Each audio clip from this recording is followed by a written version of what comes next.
Pak Dewan yang saya hormati, bahwa program makan bergizi gratis itu adalah programnya pemerintah.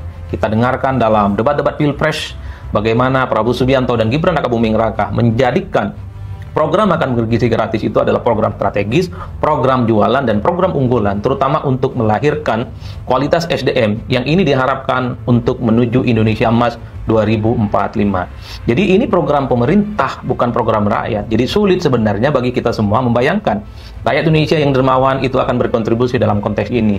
Ini tentu adalah usulan yang salah sasaran. Dan yang kedua yang paling penting, masih banyak loh rakyat di Indonesia itu yang berada di bawah garis kemiskinan. Halo, Assalamualaikum warahmatullahi wabarakatuh. Kembali lagi di channel Dark. Terima kasih sobat sudah hadir di video ini. Bagaimana kabar sobat semua? Semoga sobat selalu sehat, selalu dalam lindungan Allah, dan selalu diberi rezeki yang berkah berlimpah. Amin ya Allah ya Rabbal Alamin. Di kesempatan kali ini kita akan mengulas videonya Mas Adi Praitno yang mengkritisi atau merespon tentang program makan gizi gratis yang kemarin diusulkan oleh Ketua Dewan Perwakilan Daerah RI atau DPD RI, yaitu Sultan Bahtiar Nazamuddin, di mana NDB menyarankan masyarakat untuk berkontribusi dalam terlaksananya MBG, walaupun pemerintah atau KSP atau istana sudah mengklarifikasi bahwa memalukan kalau memakai dana zakat, tapi kita mesti paham juga memperkuat persepsi apa pentingnya masyarakat Indonesia itu untuk berkontribusi MBG atau tidak. Nah, ini ada tanggapan dari Adi Praitno supaya sobat tidak paham dan tidak salah paham. Tonton video. Baru ini kita mendengarkan statement Ketua DPD RI, Ketua Dewan Perwakilan Daerah Republik Indonesia, Sultan Bahtiar Nazamuddin, yang mengusulkan, yang berharap supaya rakyat Indonesia ikut berkontribusi untuk meringankan beban anggaran negara terkait dengan realisasi program makan gizi gratis. Tentu ini menjadi diskursus, banyak yang mengapresiasi, ada juga yang mensupport, tapi banyak juga yang mencibir dan mencemooh. Bagaimana mungkin program strategis pemerintah soal makan bergizi gratis ini dibebankan kepada seluruh rakyat Indonesia? Betul bahwa orang Indonesia itu dermawan, betul bahwa orang Indonesia itu suka berbagi, betul bahwa orang Indonesia itu suka bergotong royong, suka membantu orang lain yang kesulitan. Dalam konteks itu tidak bisa dibantah ya, dan siapapun saya kira dalam realitas politiknya, orang Indonesia adalah orang-orang yang suka berbagi bagaimana kesulitan yang dihadapi oleh masyarakat secara umum. Kalau ada peristiwa banjir, ada gempa bumi, ataupun peristiwa-peristiwa lain, memang kontribusi rakyat itu silih berganti. Satu persatu datang, kemudian menyumbang satu sama yang lain, tentu meringankan pihak-pihak yang selama ini mengalami kesulitan. Tapi satu hal, Pak Dewan yang saya hormati, bahwa program makan bergizi gratis itu adalah programnya pemerintah. Kita dengarkan dalam debat-debat Pilpres bagaimana Prabowo Subianto dan Gibran Rakabuming Raka menjadikan program makan bergizi gratis itu adalah program strategis, program jualan, dan program unggulan, terutama untuk melahirkan kualitas SDM yang ini diharapkan untuk menuju Indonesia Emas 2045. Jadi ini program pemerintah, bukan program rakyat. Jadi sulit sebenarnya bagi kita semua membayangkan rakyat Indonesia yang dermawan itu akan berkontribusi dalam konteks ini. Ini tentu adalah usulan yang salah sasaran. Dan yang kedua yang paling penting, masih banyak loh rakyat di Indonesia itu yang berada di bawah garis kemiskinan. Kalau tidak salah, kalau kita membaca data-data PPS sampai bulan pertengahan bulan kalau tidak salah 2024, angka kemiskinan kita kan kurang lebih sekitar 25 juta orang. Bahkan masih banyak ya orang-orang yang juga menganggur di negara kita ini, kurang lebih sekitar 7%. Jadi jangan bayangkan orang Indonesia itu sekalipun dermawan, bukan mereka yang berkecukupan. Orang Indonesia itu dermawan ya karena memang mereka ikhlas.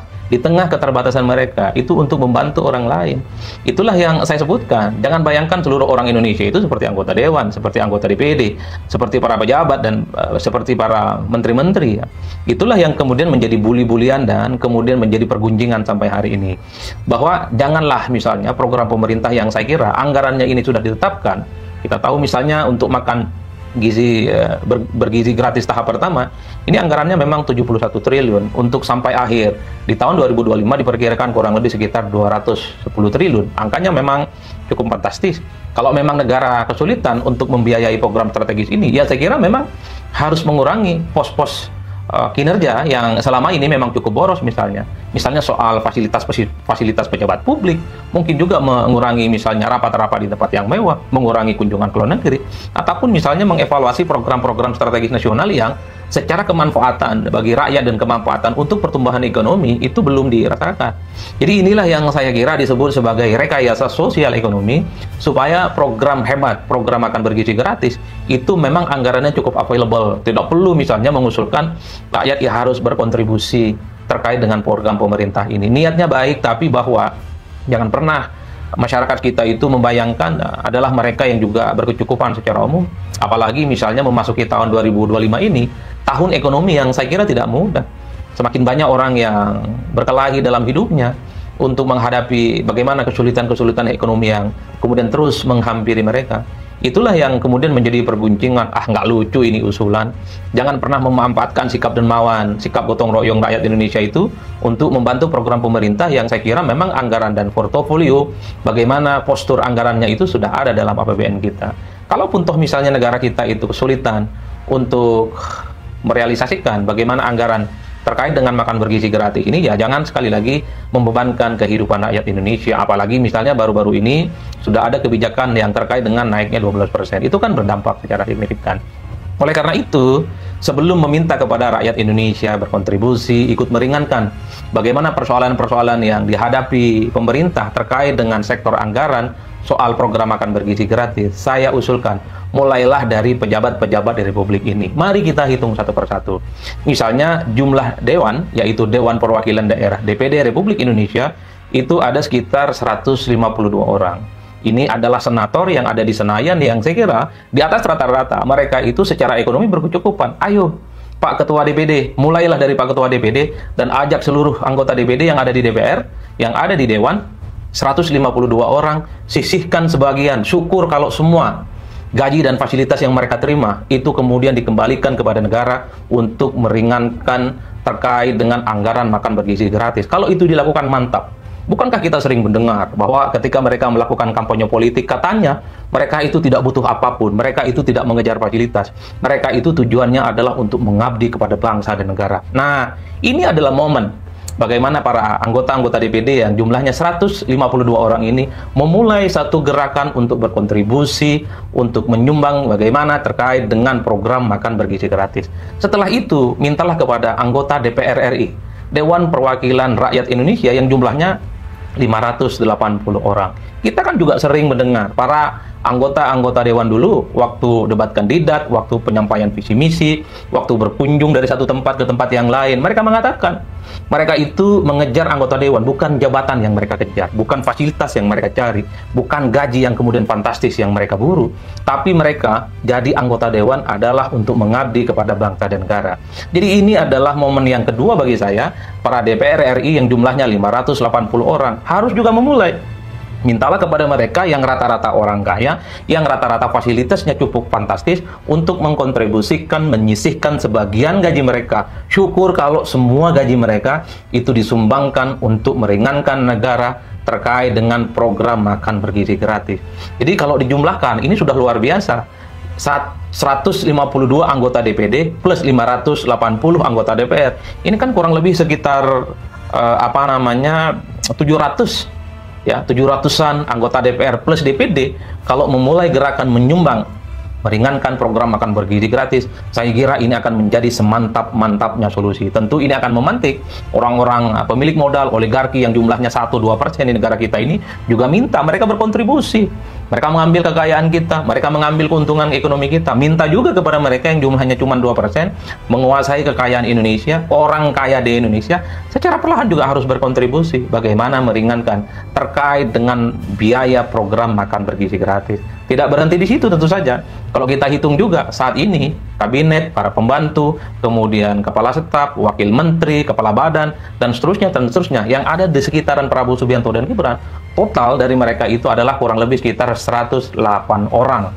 Kalau ini yang kemudian memulai gerakan, bagaimana ikut berkontribusi, ikut menyumbang, ikut iuran, demi meringankan beban soal program makan bergizi gratis, saya kira rakyat Indonesia yang berkecukupan, insya Allah tanpa diminta, mereka akan secara sukarela berpartisipasi, menyisihkan bagaimana uang yang mereka miliki untuk membantu program mulia ini. Jadi sebelum meminta rakyat yang saat ini masih begitu banyak juga yang sebenarnya berkelahi dengan kesulitan hidup mereka, marilah gerakan untuk menyumbang, meringankan negara, untuk mensukseskan makan bergizi gratis ini dimulai dari para politisi, para anggota dewan, dan para senator yang ada di Senayan. Itulah yang saya kira menjadi penting sebagai sebuah gerakan politik, termasuk misalnya mintalah kepada mereka, kepada pembantu presiden, kepada wakil menteri, kepada menteri, kepala staf, kepala badan, dan seterusnya, untuk juga berkontribusi. Bahwa sebenarnya soal anggaran negara makan bergizi gratis ini butuh kegotong royongan. Jadi elitlah yang harus memberikan contoh. Para pejabatlah yang kemudian harus memulai, para menteri, kemudian para anggota dewan, para DPD. Kalau mereka memulai gerakan ini, saya kira secara perlahan akan mulai muncul gerakan-gerakan partisipatif yang mungkin akan bermunculan di berbagai tempat supaya soal anggaran makan bergizi gratis ini semakin tidak terlampau membebani negara. Kita tahu memang tidak mudah di tengah keinginan pemerintah saat ini yang begitu banyak program-program yang sangat populis, kelihatan pro rakyat, makan bergizi gratis, rumah rakyat, sekolah gratis, dan macam-macam. Itu sangat enak kita bisa nikmati, dan syukur kita memiliki pemerintah yang kelihatan ingin berpihak kepada rakyat di masa-masa yang akan datang. Tapi memang catatan terpentingnya, ketika begitu banyak program-program yang populis pro dengan rakyat, serba gratis dan serba mudah, memang pertanyaan terbesarnya adalah bagaimana soal solusi anggarannya. Memang secara ideal, program-program pemerintah sebelumnya, presiden sebelumnya, terutama Pak Jokowi yang begitu jor-joran misalnya menghabiskan begitu banyak anggaran kita terkait dengan infrastruktur ataupun program strategis nasional, ya itulah yang harus dievaluasi. Karena begitu banyak catatan-catatan dengan adanya infrastruktur yang dibangun begitu masif, itu tidak berkorelasi positif ya terkait dengan support bagaimana meningkatkan pertumbuhan dan ekonomi masyarakat di Indonesia. Termasuk juga misalnya kalau perlu IKN, itu juga dievaluasi. Kalau memang gunanya dianggap tidak terlampau penting, belum dinilai signifikan untuk saat ini, ya soal budgetnya itu bisa dievaluasi. Termasuk misalnya pembangunan jalan tol dan pembangunan fasilitas-fasilitas publik yang lain juga perlu dievaluasi, tentu untuk menghemat anggaran demi mensupport makan bergizi gratis. Di luar itu tentu para pengusul supaya rakyat itu berkontribusi, menyumbangkan dan iuran terkait dengan program makan bergizi gratis. Mari mulailah dari anggota DPD kita yang terhormat, jumlahnya 152 orang. Setelah itu kawan-kawan DPD menyuruhkan kepada kawan-kawan DPR RI yang jumlahnya 580 orang. Marilah mereka berkontribusi juga. Mereka rata-rata adalah orang yang secara ekonomi berkecukupan. Setelah itu serukan juga kepada menteri, wakil menteri, kepala badan, staf khusus, utusan khusus, perwakilan khusus, supaya ikut serta dalam meringankan beban anggaran kita terkait dengan program makan bergizi gratis. Jadi sebelum meminta rakyat Indonesia berkontribusi, mari mulailah para pejabat dan para elit memulai gerakan-gerakan ini supaya ada contoh, supaya ada portofolio bahwa sebenarnya para elit, para pemilik modal, orang-orang yang selama ini berkecukupan juga berpikir terkait dengan bagaimana negara itu disupport untuk mewujudkan dan memudahkan program makan bergizi gratis yang saat ini sedang direalisasikan oleh pemerintah. Saya kira di situ salam politik syai'un, pastinya mantap, semantap-mantapnya. Pandangan sebagai tanggapan dari Adik Praitno tentang rakyat diminta iuran program gizi gratis. Jadi Sultan Bahtiar Nazamuddin ini mengusulkan agar masyarakat turut berkontribusi untuk mendukung makan bergizi gratis yang dianggap sebagai program strategis pemerintah. Nah, ide ini memunculkan perdebatan di antara masyarakat ya. Di satu sisi lain ada yang mendukung, Tapi di sisi lain banyak yang menolak. Memang masyarakat kita itu baik, masyarakat kita itu dermawan, masyarakat kita itu emang saling bergotong royong. Namun yang perlu dipertanyakan kelayakan usul ini adalah mengingat keadaan ekonomi rakyat yang masih banyak berjuang di bawah garis kemiskinan. Ya, Sultan Bahtiar Najamuddin seharusnya sebagai anggota dewan itu paham, karena di bawah-bawah itu ya kemiskinan orang-orang itu sebenarnya lebih terlihat gitu. Nah, dia kan misalnya Dewan Perwakilan Daerah harus paham keadaan rakyat kita itu sebenarnya gimana. Jadi orang yang sering sedekah, orang yang sering membantu apa kejadian-kejadian bencana atau apa yang dalam bergotong royong itu tidak semua ekonominya keadaan bagus. Bahkan Mas Adi juga kan tadi menemukan statistik menunjukkan sekitar 25 juta rakyat hidup miskin, sementara tingkat pengangguran mencapai 7% dengan situasi seperti ini. Meningkat ya, sementara meningkat. Meminta rakyat berkondisi dinilai tidak tepat, terutama ketika anggaran 71 triliun untuk tahap awal sudah dianggarkan pemerintah hingga 2025. Jadi ya nggak tepat itu pertama sudah dianggarkan APBN sebesar 71 triliun. Yang kedua, MBG ini merupakan program strategis, program untuk menjual waktu kampanye. Jadi keputusan-keputusan ini seharusnya lebih matang, dan ini keputusan ya benar-benar gratis sesuai dulu waktu kampanye berjualan. Nah, walaupun kemarin udah ada pihak istana mengklarifikasi bahwa kalau mau pakai uang zakat atau sedekah apapun itu namanya memalukan, melalui KSP, memalukan. Nah, bahkan banyak pihak mengusulkan adalah konstitusi dimulai dari pejabat negara seperti anggota DPD, anggota DPR, menteri, wakil menteri, dengan menyisihkan sebagian gaji dan fasilitas mereka. Anggaran program ini bisa lebih ringan, itu emang tanggapan netizen seperti itu kebanyakannya. Selain itu, penghematan dapat dilakukan dengan mengurangi pemborosan anggaran negara seperti fasilitas mewah, kunjungan luar negeri, hingga evaluasi proyek besar seperti ibu kota, IKN yang dinilai belum signifikan. Jadi kalau emang tidak ada dananya untuk MBG, ya, harus dilihat lagi pengeluaran. Jadi emang anggota dewan, ya walaupun negara kita demokrasi, siapapun memiliki pendapat dan memiliki usulan, tapi ya uangnya harusnya masuk akal masyarakat kecil juga. Jangan hanya mementingkan suatu program berjalan lancar, akhirnya masyarakat harus berkontribusi, sedangkan keadaan masyarakat sendiri keadaannya ya susah payah.